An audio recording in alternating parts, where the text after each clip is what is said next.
Alright, good day everyone. Our lesson in Introduction to the Philosophy of the Human Person in this particular video is about Maurice Merleau-Ponty's Situated Freedom. Okay, so the learning competency for this topic is that you to be able to show situations that demonstrate freedom of choice and the consequences of your choices. Okay, so we have been dealing with the concept of freedom for a while now, and let's have a review of our past lesson by reading this poem altogether. Either we are free or not, we have it both. It is God-given gift. It is a one life oath. How to live life to the fullest if life itself is absurd? Shall we call it freedom? Shall we shall we be forever cursed? What shall we do to make existence true? What's clear for us is a certain power. The power to choose. Rise up, my dear fellow. Our choice matters most. It makes our life authentic. We make our own original project. Let's live our life real, efficient, well played, and effective. So, by this poetry or by this form of literature, let us um, try to give a lot of value in the concept of freedom. It is a gift to all of us. Biyaya siya ng Diyos, isa siyang regalo. Meron tayong karapatan, meron tayong, isa tong pribilehiyo na pumili. Ngayon pa man, bagamat ang freedom o kalayaan na mamili or magdesisyon, kahit ito pa ay isang pribilehiyo sa atin, no? Sana maunawaan natin na ang freedom na ito ay merong kalakip na responsibilidad. Okay, it makes our life authentic, yes, because if you have not made a decision in your life, if ikaw ay mabubuhay at mamamatay na wala pang nagagawang desisyon sa sarili mo, parang hindi ka totoong naging nabuhay, 'di ba? Parang kulang yung existence mo. Makes your life authentic kasi. But then again, let's go back um, to the to the curse side of this blessing. It has a consequence. Okay. So anyway, let's proceed to our lesson. Playing the concept, we have seen two extreme realities of freedom. Number one is to see freedom from a theological perspective, in other words, called determinism, and freedom from the atheistic view or the existentialism, which we will encounter later on in the next chapters. Now, as a student of philosophy, we, including me, have learned that we must see things in a holistic manner. Okay, so baka nagtataka kayo, bakit ganon, ma'am? Hindi naman ako atheist, hindi naman din ako, or for example, hindi naman ako Christian. Why do I have to see freedom in those two areas? Well, kasi we want to study philosophy in a holistic manner nga, di ba? Napag-aralan natin yung sa pinakauna pa nating lesson, yung holism, na hindi lang isang side ng concept ang ating dapat matutunan. Kasi pag ganon, parang nalilimitahan ka kung ano lang yung paniniwalaan mo or kung ano lang yung pwede mong paniwalaan. Okay, so you are offered. Ito ay isang offer sa inyo to see things in different perspectives. Okay? So, isa yun sa mga nagiging problema kasi ngayon eh. Mabilis tayo maniwala sa isang bagay nang hindi pa natin nababalanse yung ibang part or iba pang side ng isang kwento. Okay? Moving on, we have seen both sides of freedom. That's why let's stand at the neutral part of the discourse. Doon tayo sa gitna. We look at these two concepts from above and we shall stand in between. With that, in this module, we will study or we will focus on situated freedom. Okay. Now, the man in the picture, courtesy of Google, is none other than Maurice Merleau-Ponty, the our main philosopher in this lesson. Now, what is the concept of situated freedom? Our freedom depends on a given situation. There is neither pure determinism characteristic of the thing nor the absolute choice of pure consciousness. So sabi daw, ang ating kalayaan ay nagdedepende siya sa ating kalagayan or sa ating sitwasyon. Hindi siya palaging pwedeng gamitan ng Christian perspective, hindi naman din palaging pwedeng gamitan ng atheist perspective or very existentialist naman na perspective. Hindi pwedeng palaging live life to the fullest. At lalong hindi naman pwedeng God um, makes everything happen, na parang si Lord lahat ang gumawa nito. Okay? Now, situated freedoms falls at the center of things. That freedom is relatively true only with a given situation. So again, nag-a-adapt siya sa sitwasyon.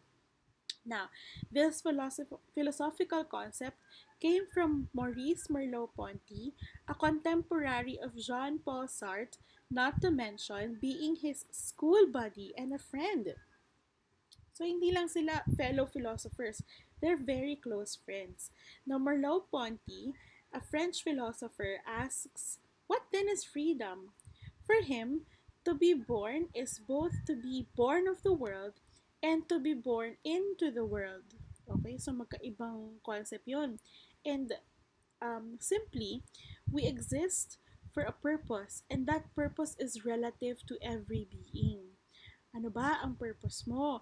Existence does not end with existence alone, but it is a gateway towards coexisting with other beings, sharing each essences of well-being. Okay, so sabi niya, ang freedom daw natin is not only, it can be answered by another question on how are you born? Are you born of this world as a human being, or are you born into the world? Now, kasi tayo, nabubuhay tayo at namamatay ng parang, casual lang yung buhay natin, very ordinary. Ang challenge kasi sa lesson na to is, you have to be able to identify your true and precious purpose. Diba? That you are not only going to just exist. Hindi ka lang isang tao na nabuhay. Diba? Nagkataon ka lang na nabuhay dyan. You must be able to share your life with another and with everyone else. And your other essences. Ano ba yung essences na sinasabi dito? Hindi yung katas, no? But rather, it is, ano ba yung value mo as a human being? Are you a good friend? Are you a good brother or sister? What kind of a student are you? What kind of a son or daughter are you? I hope you get my point. You have to identify what is your essence and what is your purpose. Now, moreover, he added that the world, therefore, is already constituted but not completely. It is already constituted because before us are possibilities for us to choose our being into the world, or in the world, sorry.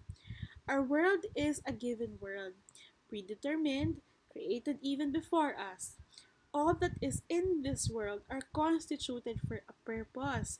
When we exist, we coexist with all the possibilities that this world may offer. Thus, Merleau-Ponty says, there is always an exchange between situation and the person who takes it up.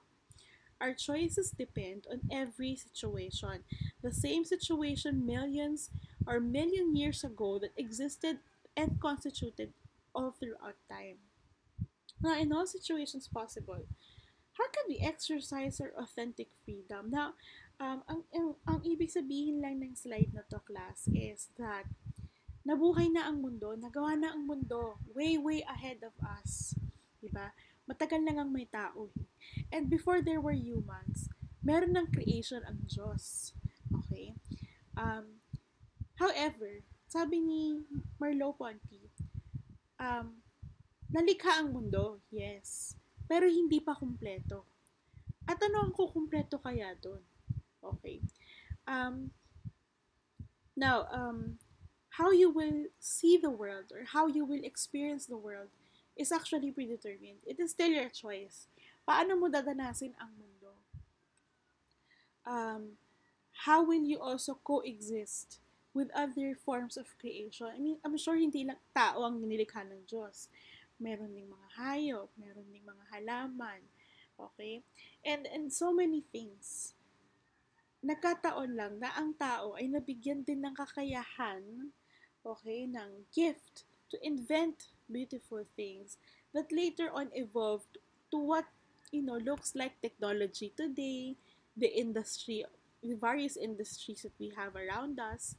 Kaya dumami na lang. Now, the question is, how will you coexist? Paano ka mabubuhay kasama ng ibang nilikha? Let's try to pause and try answer this pause and try activity.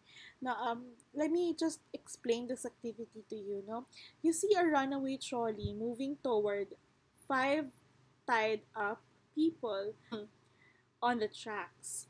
You're standing next to a lever that controls a switch. If you pull the lever, the trolley will be redirected onto a side track. And the 5 people on the main track will be saved. However, there is a single person lying on the side track. You have 2 options now. Do nothing and allow the trolley to kill the 5 people on the main track, or pull the lever, diverting the trolley onto the side track where it will kill 1 person. So, itong trolley na to, meron kang kakayahan dito, meron kang kapangyarihan na mag-decide. Ilan ang hahayaan mong masagasaan? Ito pang 5 or itong isa? Di ba napakahirap na tanong yan? Kasi kahit alin dyan ang piliin mo, may mawawala, may magsasuffer. Now, alin sa dalawang choices na yan yung pipiliin mo? Try to analyze the activity. You might have chosen to save the 5 people to live, that the only one of the other side of the railroad, because you simply value a larger scale of life. It is true, 5 lives na nga naman are more valuable, no, not more valuable, but rather are valuable than 1. And we cannot argue with that anymore. Wala nga namang question dun. Okay? When we speak of religious beliefs like karma, choosing a large number of people to save means to receive a greater effect, or is a good karma. When we give importance to more people, it means we may receive good blessings even better. Now, your choice is, for example, your choice is to save this one lucky person than the other 5. Okay? Now, here comes the idea of situated freedom. Our choice depends on a given situation. Let's try to modify or change it a bit. What if this one person is your mother? And all the other 5 people are corrupt government officials? Would you still value a larger scale of life?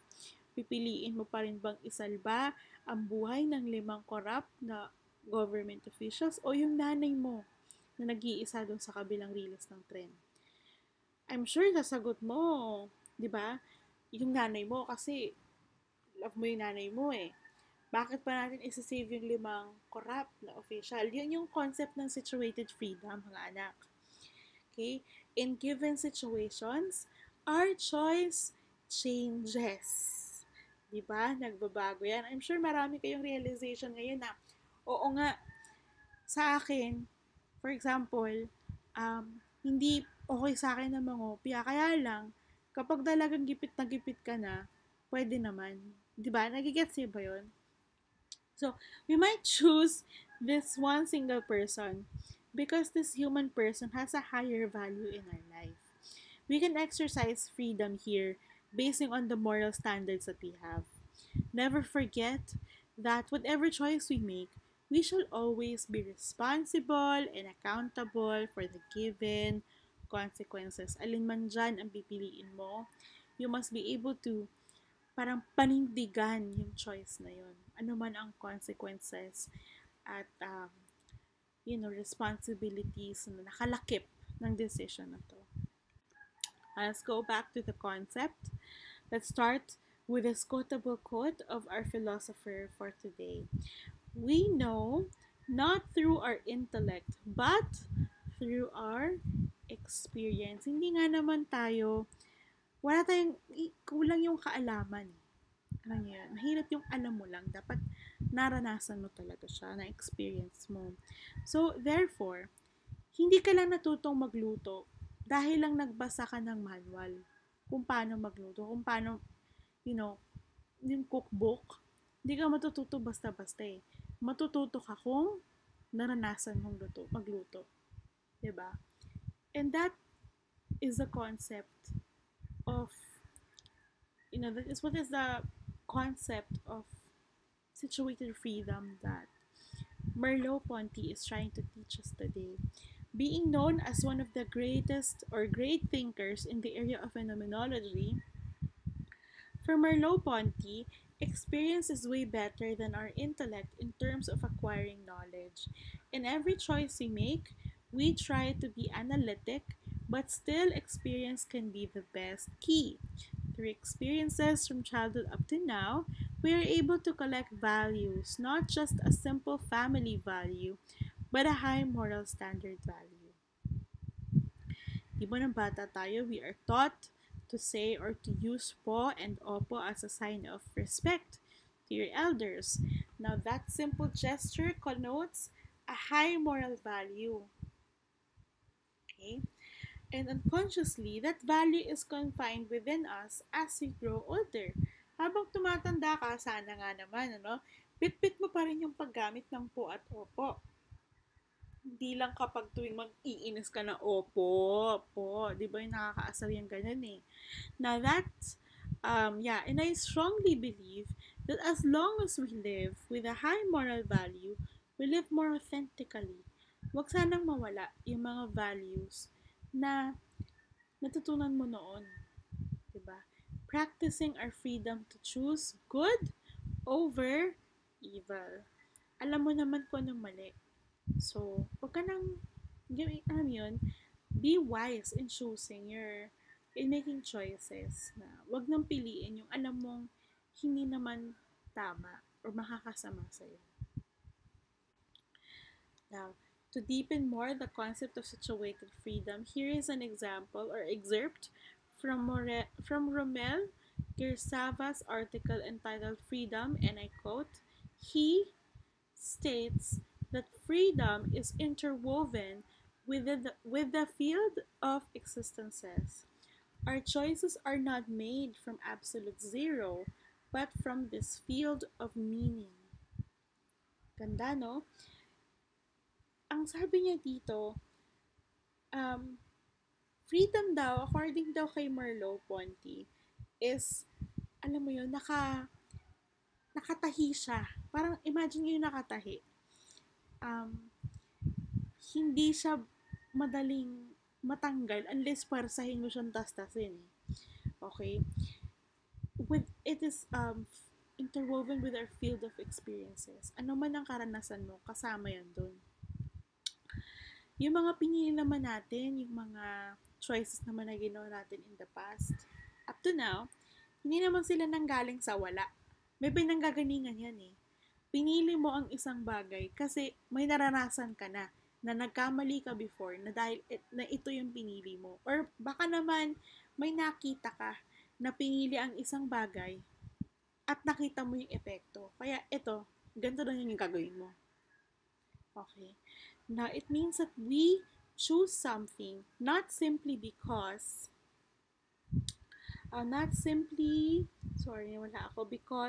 we need to choose, but we choose something because it has meaning to us. Man's freedom is always affected by a situation. We are free to choose based on what situation we belong in, which we find meaning for ourselves. Now, to supplement more information about situated freedom of Merleau-Ponty, let us talk about two kinds of freedom, the vertical and the horizontal freedom. Let's just look at this model down here. Meron tayong vertical and meron tayong horizontal freedom. Pag sinabing vertical freedom, parang yung x and y axis ng sa math natin, di ba? Meron siyang ganito. So, nasa horizontal freedom down, vertical, yung higher standard moral value. Yung nandito sa kabila, sa kanan. Okay? These are our choices every day. Okay?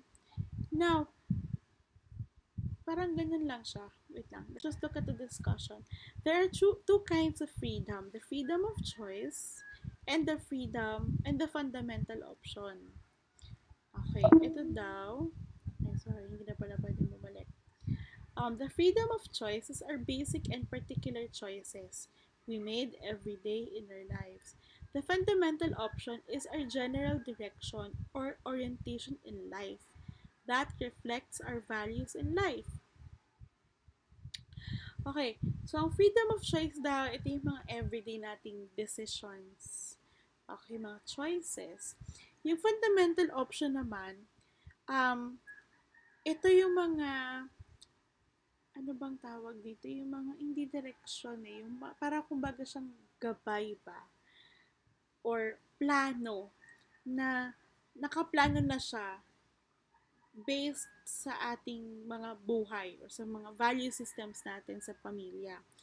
It is vertical freedom because it is a hierarchy that some values are higher than others. Our decisions every single day depends on these two. To easily understand this, ang example natin is generosity. There are many ways to be generous. Diba? We have a freedom of choice to exercise generosity every day. Like, for example, pagluluto mo yung pamilya mo or bibigay ka ng abuloy kapag may namamatayan ng family o kaya naman kapag may contribution, galante ka sa bagay na yan. Now, yung horizontal choice naman natin can be leveled up with the idea of the fundamental option. Yes, you can be generous, but how generous are you? Your level of generosity may vary because of your moral standards. Hindi tayo pare-pareho ng pagtingin or pagbasa sa generosity ng isang tao. Marahil lang ilan sa inyo ay parang, wow, ang galante naman ni ganito, ganyan-ganyan. Pero baka naman sa iba, ang tingin nila parang, sakto lang naman, tama na naman yung ginawa niya. Okay? There are many politicians who are doing their job in a good and moral way. But when a politician tries to be generous, diba, and wants to take bigger than what he or she has given, then the moral value of these politicians are low. Diba? Kasi nagiging corrupt na sila. To sum things up, let us ponder on the words of Max Scaler. It is love which makes us a person, which makes me truly free. Indeed, ay sorry, na ano na to, malito. Sorry, let's disregard this slide. I think this was taken from a previous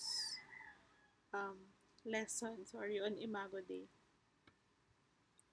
Or maybe it's not. Let's just continue reading. Indeed, love is the highest moral value of all. When our choices are rooted from love and compassion, then all the decisions we make are good and nothing but pure goodness. There is total freedom if there is love, as the saying goes.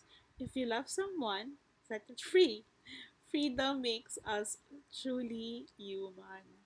Okay, kasi tanging kapag may kalayaan ka lang pumili, doon lang na-fulfill talaga yung purpose mo as a person. But well, not all of us are only decision makers, diba? Iba-iba naman tayo ng purpose or designs in life.